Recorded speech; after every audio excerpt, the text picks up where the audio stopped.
একটি ছোট ছেলে হঠাৎ দেখতে পেল তার বাবার পায়ের নিচে পড়ে থাকা একটি পাথর আসলে লাল জেড পাথর। ছেলেটি বলল, বাবা, এই পাথরটি মনে হচ্ছে খুব দামি, মূল্যবান। সত্য মিথ্যা যাচাই করার জন্য তারা সঙ্গে সঙ্গে এক পাথর বিশ্লেষণকারী মাস্টারের কাছে গেল। কিন্তু কাঁচা পাথরের দোকানের মালিক দেখে যে ছেলেটা খুবই ছোট, তৎক্ষণাৎ তাকে তাড়িয়ে দিতে চাইল। তখন ছোট ছেলেটা বলল, চলুন বাজি ধরি, এই পাথর থেকে আগুন জেড বেরোবে 100%। যদি আগুন বেরোয় আপনি আমার কাছে ক্ষমা চাইবেন, আর যদি না বেরোয় আমি আপনাকে 1,00,000 ইউয়ান দেব। সবাই শুনে হাসাহাসি শুরু করলো। সবার ধারণা ছেলেটা নিশ্চিত হারবে। কিন্তু পর মুহূর্তেই পাথর কাটতেই বেরিয়ে এলো গ্লাস টাইপের লাল জেড। পাশে থাকা এক লোক সঙ্গে সঙ্গে 2 মিলিয়ন ইউয়ানের দাম হাঁকালো। লোকটি বুঝে গেল এই ছেলেটার চোখ অসম্ভব ধারালো। এরপর সে তাদেরকে নিলামে অংশ নিতে আমন্ত্রণ জানালো।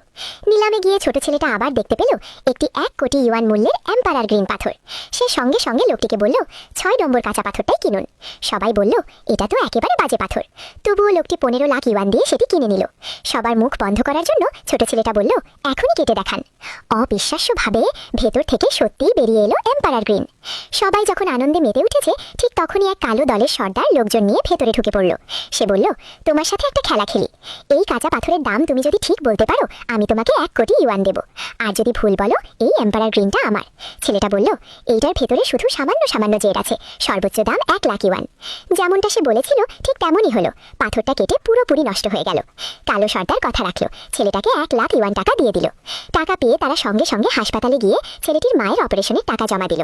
কিন্তু ডাক্তার জানালো, পুরোপুরি সুস্থ হতে হলে 100 বছরের বুনো পাহাড়ি জিনসিং লাগবে। তাই তারা আবার নিলামে গেল। সেখানে সত্যিই দেখা গেল 200 বছরের বুনো জিনসিং। ছেলেটা সঙ্গে সঙ্গে 1 কোটি ইউয়ান দাম বলল। সে বলল, এই টাকা না দিলে মায়ের জীবন বাঁচবে না, আমি হার মানব না। শেষ পর্যন্ত দর উঠতে উঠতে হলো 1 কোটি 1,00,000 ইউয়ান। এটাই ছিল তার জীবনে মায়ের জন্য সবচেয়ে গুরুত্বপূর্ণ লড়াই।